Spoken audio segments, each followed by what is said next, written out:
Welcome to The Machine, a computer science education podcast from the South East Technological University. My name is Rob O'Connor and I'm a lecturer in the Department of Computing and Mathematics at the university. And today we are going to talk about quantum computing, quantum communications, and this is really outside of my comfort zone, but thankfully we have Dr. Deirdre Kilban to explain it all to us. Deirdre is the Director of Research at the Walton Institute for Information and Communication System Science at SETU. She has a BSc in Experimental Physics and a PhD in Mathematical Physics, and her research interests include nano and biotechnology, artificial intelligence and quantum physics. Deirdre, is that a nice summary of your professional interest so far, do you think? Yeah, it is. I've always been interested in a number of areas, but I suppose fundamental to that is the mathematical background, probably. And I think it's really important we can't emphasize how important it is to encourage engagement in these subjects like engineering, mathematics, technology and science at a very early age. And this is actually one of the important parts of the Ireland QCI project, EPE in education and public engagement. So we'll be using even the most cutting edge technology to encourage really young people to get involved and attracted. But as my background goes, I guess that's where I started being interested, in particular in physics and mathematics in secondary school. And then I did a Bachelor of Science in experimental physics in UCD, followed by a PhD in mathematical physics and quantum chaos in Maynooth University. And then I went on to do a number of different postdocs, and always using that background knowledge, but in diverse different areas. Really, one of the most kind of inspirational ones was when I had a chance to be a fellow in the University of Kaiserslautern in Germany for 2 years. And I worked there on ultra-fast surface science and nanoplasmonics. And I kind of got inspired to be able to bring technology like that back into Ireland and give PhD students and postdocs the opportunity to work on really, really cutting edge technology like that. And that's why it's important to be able to bring the quantum technology like this, €8 million worth of quantum technology into the country, in addition to the main purpose, which is to secure the communication networks. Well, we're going to come to that. I'm going to ask you a kind of a very fundamental question first. Just so you've used a lot of words in your answer there, that some stuff that I don't understand. It sounds almost like a kind of a plot from a video game, quantum chaos theory. I'm expecting a portal to open up and aliens come through, which obviously is just silly stuff. But I have a very limited knowledge of what quantum computing is. Could I ask you to maybe describe what is quantum computing? Sure. So an ordinary computer encodes the information in binary format, so it's a 1 or a 0. Quantum computers are based on what we call qubits. So these are quantum states that have more than, it's not binary anymore, it's all the possibilities or all the combinations that you can get. So you can encode much more information, and when you're performing calculations or simulations with a quantum computer, you can do much more at the same time than you can do with a classical computer. So am I right in saying, so a standard bit is either on or off, or it either has a value or it doesn't have a value. Okay, so it's either a 1 or a 0, whereas a qubit can be 1 or 0 or both. At the same time. Yeah. So if you had, say, a string of 4 bits, 4 normal bits, so you can have any combination of those 4 bits from 0 up as far as 15. Yeah. Whereas with a qubit, you can have a value from 0 up as far as 15 all at the same time. Exactly. Yeah. So this is where the stuff gets a bit head melty, is that in a traditional computer, everything is maybe processed sequentially. Or if you have multiple processors, it can do in parallel, but they're all done sequentially. It does one calculation, another calculation, another calculation. It does them very fast, but you stack them on top of each other, and they do take a period of time. With a quantum computer, it does them all simultaneously. Is that correct? Yeah, it does, yeah. And then you get a result at the end of the calculation, and then you do it again. So you can do it a number of times to see what the statistical output is, and it naturally comes to a solution. Okay. Yeah. It is kind of mad stuff, really, isn't it? Like, I mean, you're a physicist, so you're probably well used to this idea of quantum and quantum chaos. But for somebody like me, it's like, it's hard to get my head around it, you know? Yeah, I think it's because it's all happening at such a small scale. So you're talking about being able to control single atoms or single photons and electrons within the atoms. And this is all happening at really, really small physical scales, like nanometers. But also then you're talking about being able to control what happens, one single photon, and allowing it to interact with one electron at a time, and determining what's happening there as well. Okay, what is quantum communications? Okay, so we're using the laws of quantum physics. So exactly that, to control what's happening, a single photon, that we will encode information in, for example, some property of that photon, like the polarization of the photon. But you were using those laws, and we're introducing a randomness that will say, if someone interferes along the communication line, then they will collapse that qubit into one state, and we will be able to detect at the end of the line what's actually happened, and it won't be counted then as part of, for example, a secret key that you would use to secure the communication. So by making sure that you transmit the information with qubits, as soon as someone tries to interact, they collapse the qubit into a particular state, and it won't be considered anymore. It just won't become part of the key. Okay, so could you back up and explain what that phenomenon is? Where it collapses. So what is that? Sorry. So we call that wave function collapse. So just like if you had a two-level system, so a 0 and a 1, like your light switch was on or off. But now we're saying, when we prepare the qubit, we're not saying what state it's in. It's in a superposition of all those possible states. And you can encode the information in that and send that down a communication line to a detector like Bob at the end. Yeah. But if someone tries to intercept along the way, Bob will have a particular way of measuring that. So this is Alice and Bob, the traditional AB communications endpoints. Okay, Any computer science students would have encountered Alice and Bob. So you have your transmitter, your channel, and your receiver. And at the end, Bob will have a particular way of measuring the qubit. In a base, it's called a basis state. So we look at it that it could be measured in what we call the horizontal and vertical basis state. There are two possibilities there, or the diagonal and anti-diagonal state. But he picks one of those basis states, and he communicates back to Alice which basis state he has used, but he doesn't tell her what he has measured. She then she has prepared her qubit or information in a random way. And so then she cross-checks with what way he's done his measurement, and that allows them to have a secret key. And if anything interferes along the way, they will know. They'll be able to detect. It just won't be counted. So is this right? Again, I'm kind of stupid about this, or I don't have full grasp on it. And if I make a mistake here, please correct me.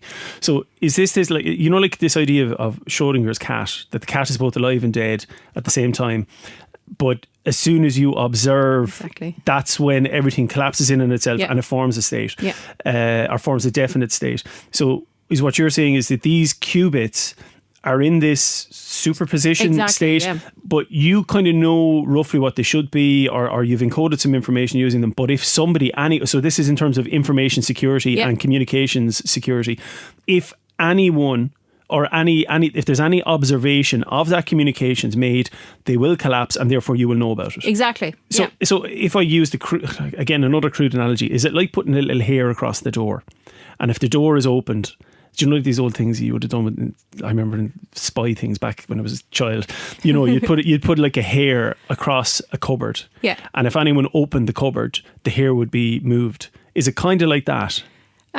It's probably poor analogy. I'm not 100% certain about that, but it's just even if someone, like if you consider it from the eavesdropper's point of view, and they say, well, I'm gonna measure, I'm gonna tamper with that line and measure the state of the qubit. Yeah. But they don't know what basis state the receiver has measured in. So they only have a bit of the information, and that information is, they only have a certain amount of, they only have a certain knowledge about the state of that photon, but they don't know what Bob is doing. And so they don't have enough to figure out what the secret key would be, because there has to be some information, like Bob and Alice tell each other a little bit about the basis states, but they don't communicate exactly what polarization state they measured or what their qubit is. Okay, yeah. so any act of observance will disrupt that, yeah. and therefore you will know yeah. that something is going on. In which case, you can then say, right, we're disregarding this communication. Exactly. That one just disappears, and you continue along with everything else that hasn't been tampered with. It's just not used. Yeah. And this is where you have recently announced a new, I'm going to say a project, but it might not be a project, it might be something else.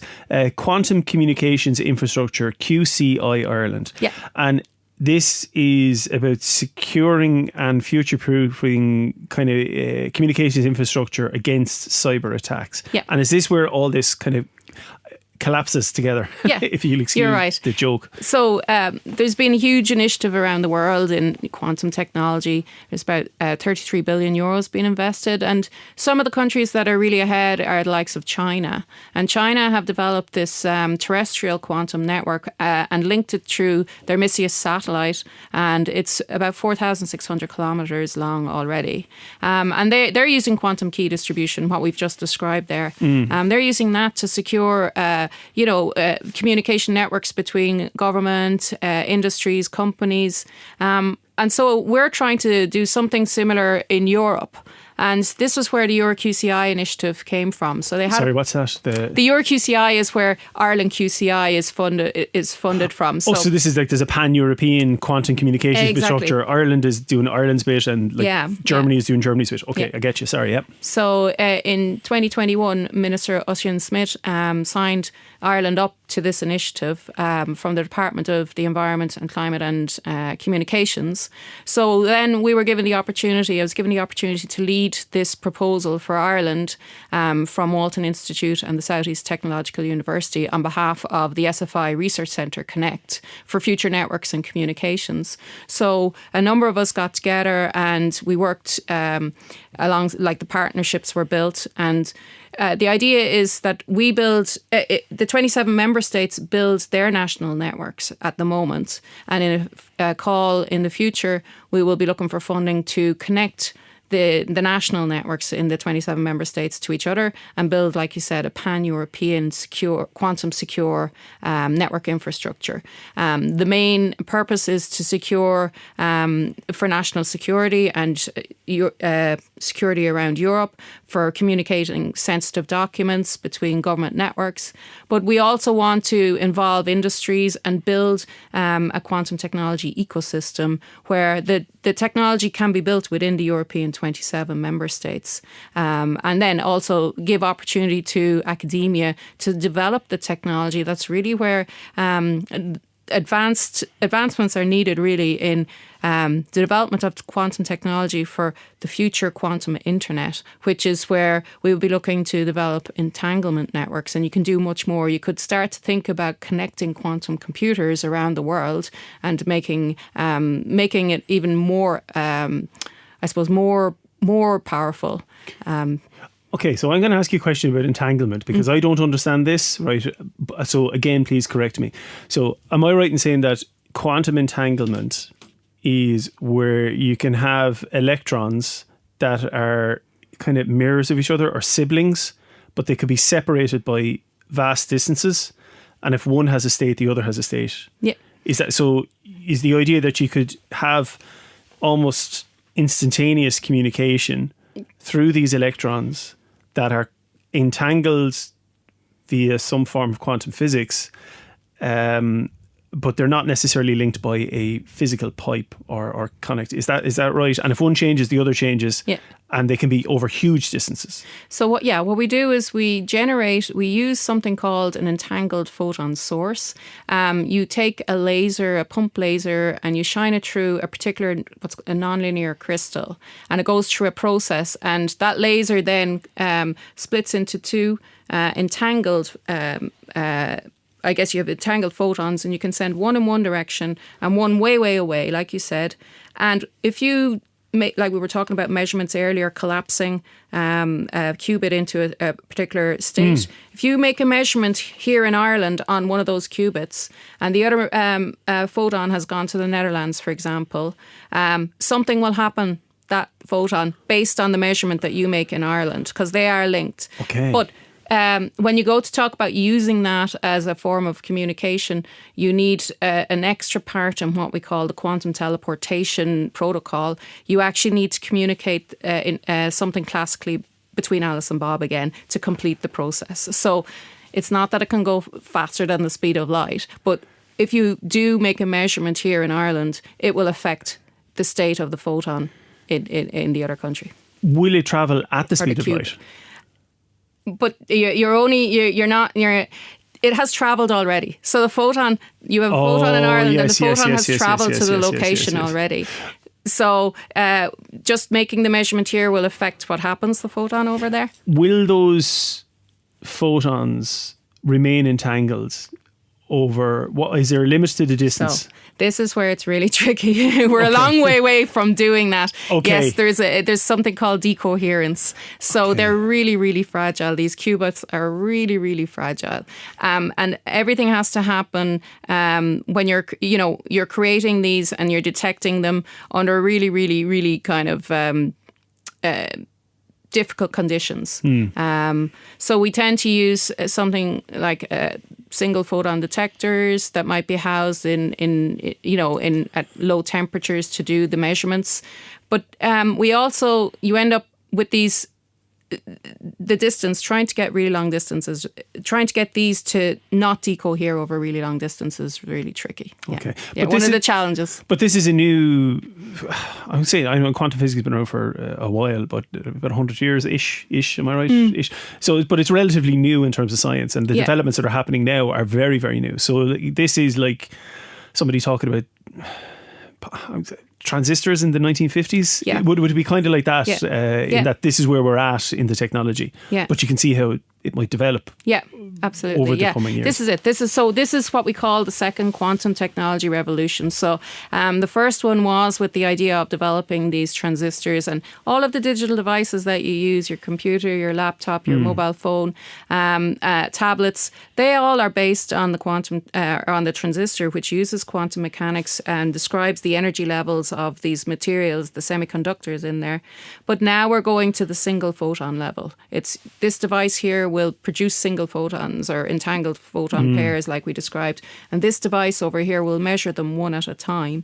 And that gives us the possibility to start to explore these concepts and use them like entanglement, teleportation, and superposition like we just described in order to try and secure the communications.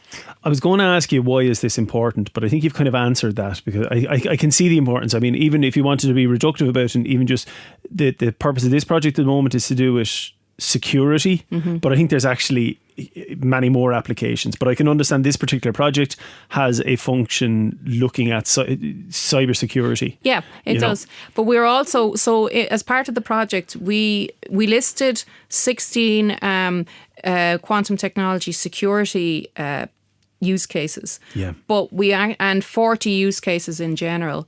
But we're actually expecting many, many more. So a lot of them will be based on that the quantum security use cases.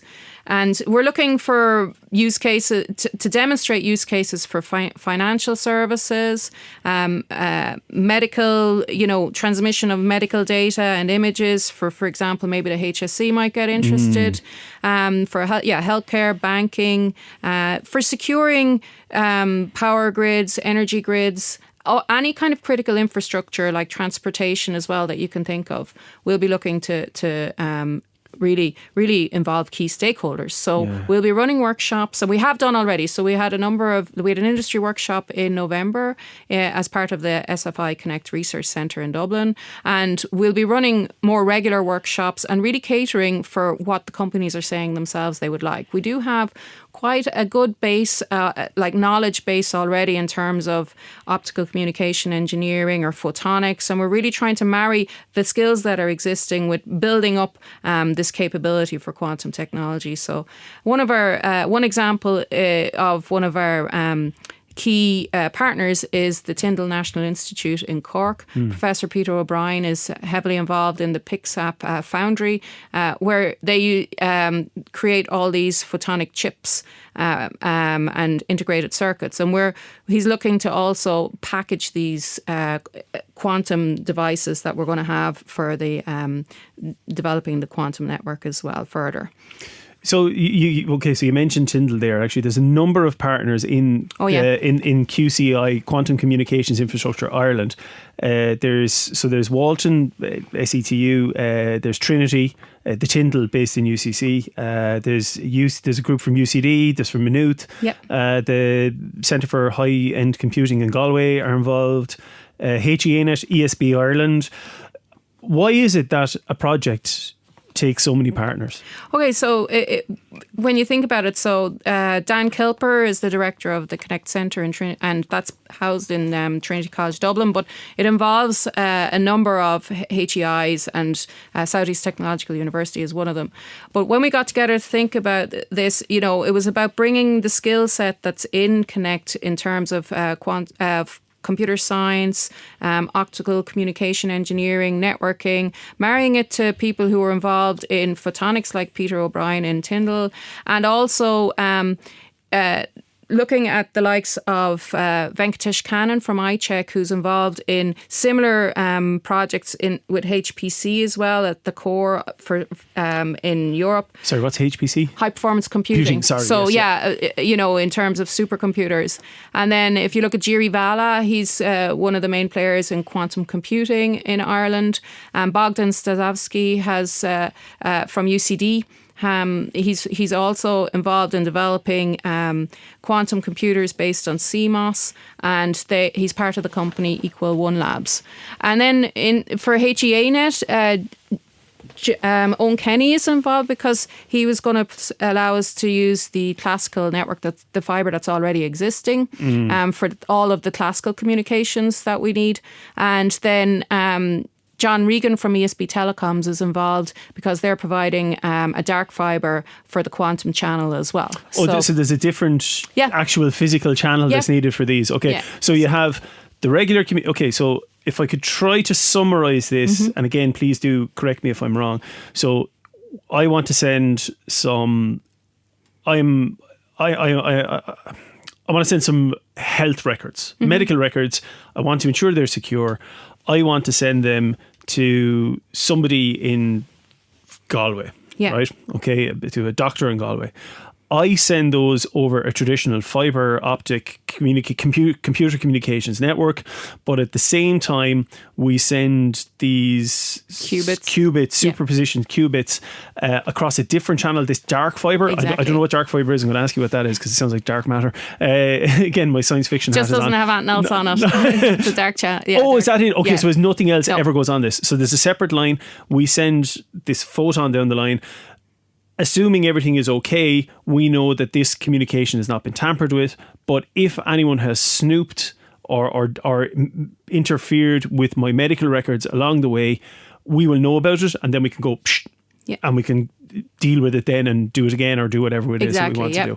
Okay. So really what you're talking about, if we were to think about like security threats through the kind of CIA prism of confidentiality, integrity and availability, this is really kind of hitting on confidentiality and also integrity. Yeah. Would that be correct? Yeah. Okay. So you're right there. And one of the reasons why the dark fibre is so useful is because the quantum signal is going to be have much lower power than the classical signal. We're going to try and transmit gigabytes of data down those classical channels, but we want to submit the qubits on a separate channel, or a separate fibre, even if we can, in order to make sure that we can have all the keys and we can store them safely as well, and have the keys ready just to secure the communication down the classical fibre. Okay.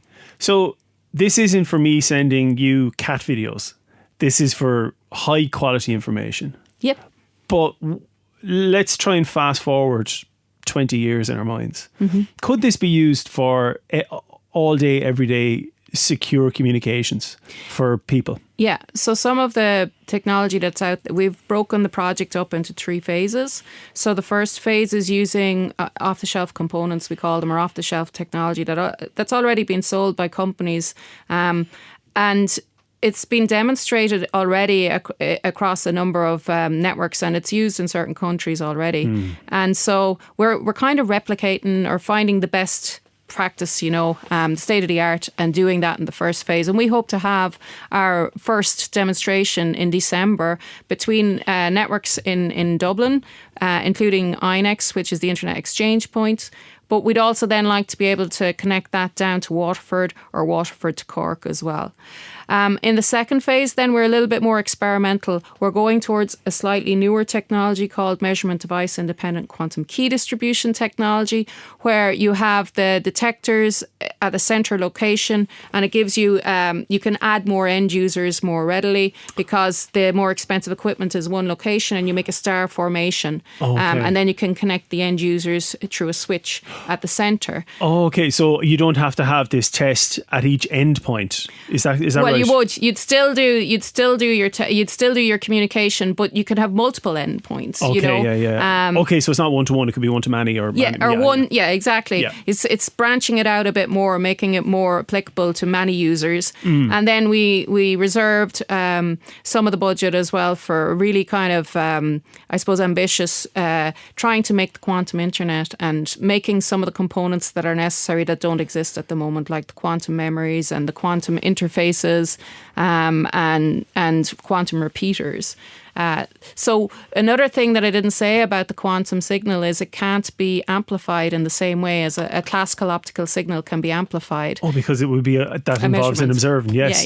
So we have to overcome that by either using trusted nodes, but we want to get beyond that and have a network that doesn't have trusted nodes in it. And that's really looking towards the quantum internet as well.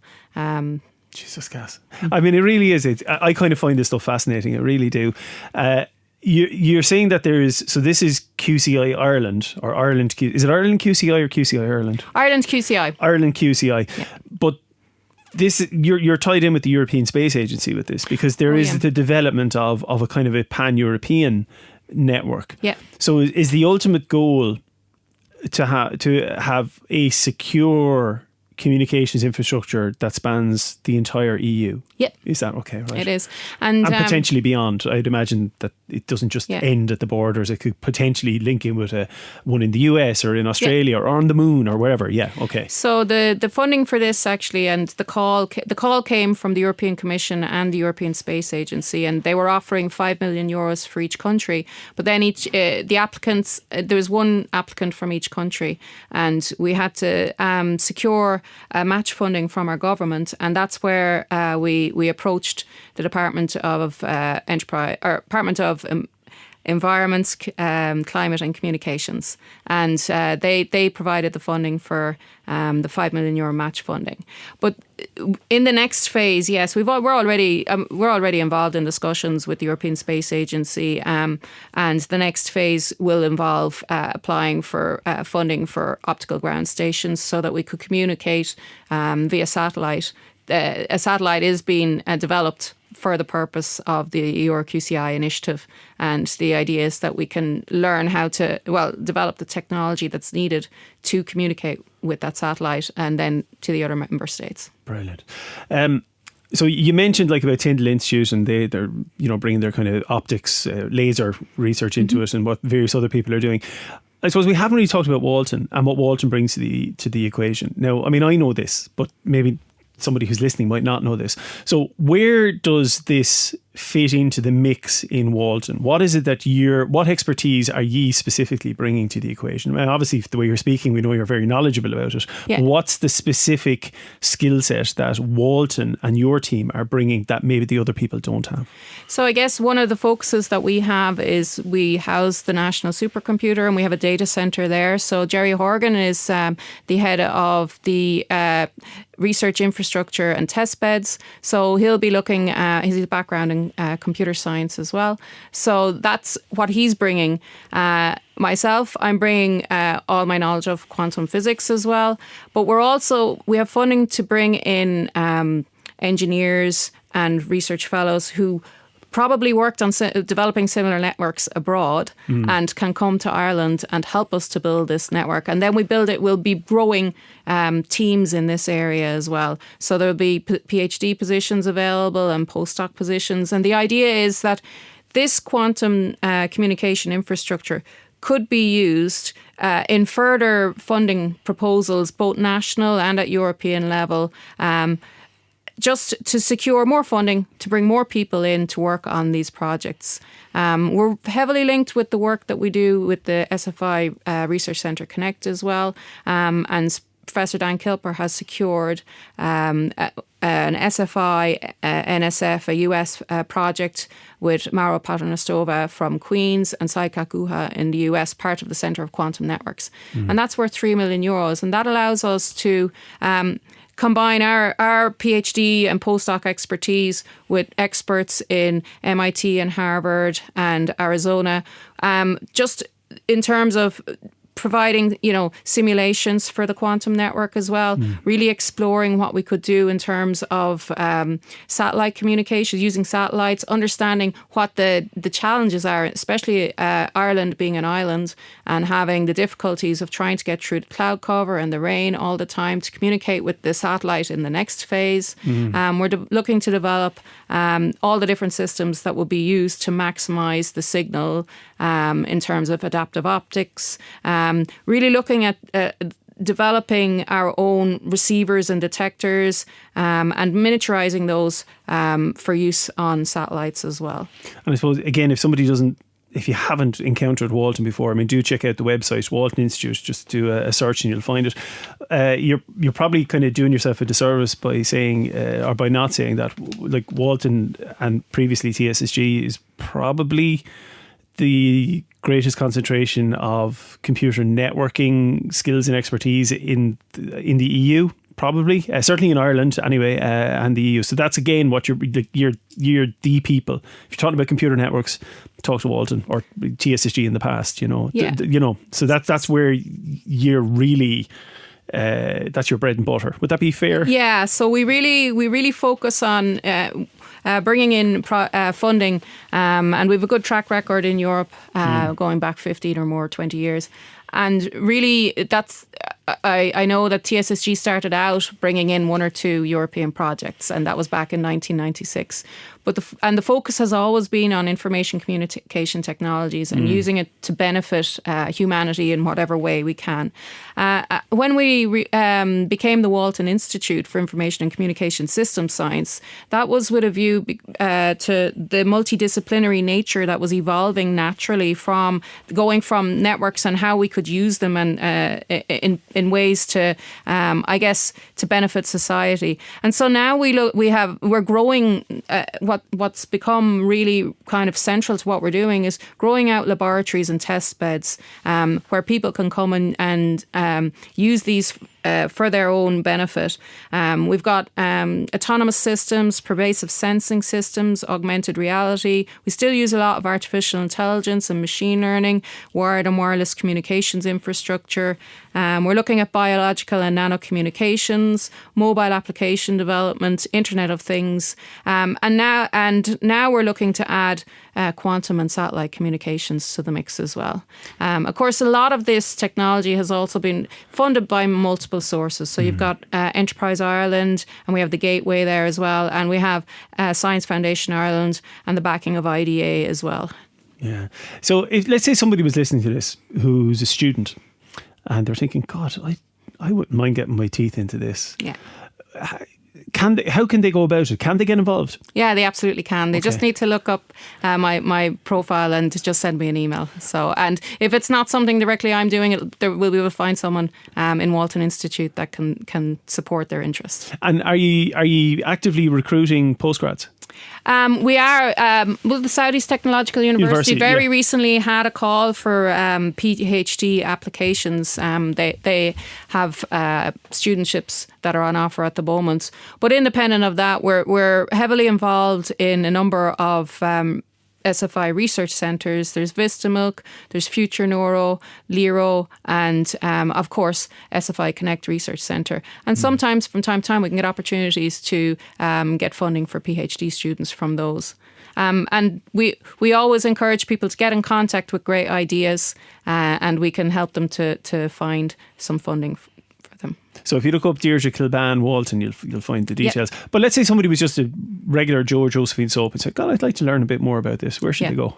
So we will be running workshops, and there is a lot of EPE, education and public engagement involved, and outreach. And we actually have what we call we called it in the proposal a quantum bus, but it's it's turning into more of a quantum lorry. But this will have key kind of educational equipment on it that explains exactly the different types of protocols we're using and quantum key distribution, explains how a network will be built up and how it secures the transfer of information.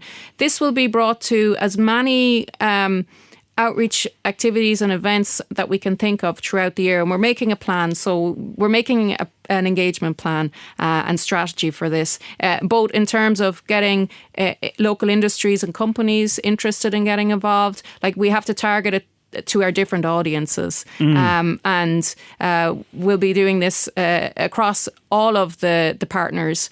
Will be involved in really educating the public in this way. If you want to find out more about Deirdre Kilban or Walton Institute, if you just go to waltoninstitute.ie, or you can kind of go in off the setu.ie website. If you want to follow the podcast, we're currently on Twitter, still there for now, machine_podcast, or you can find me. My profile is up on the SETU website, or just do a Google search and you'll find me, Rob O'Connor. Deirdre, thank you so much for chatting with me today. It has been genuinely insightful, and I feel like I've learned something. So I hope I didn't ask you too many stupid questions, and I look forward to taking a trip on the quantum bus. Yeah, can't wait to see you out in Walton.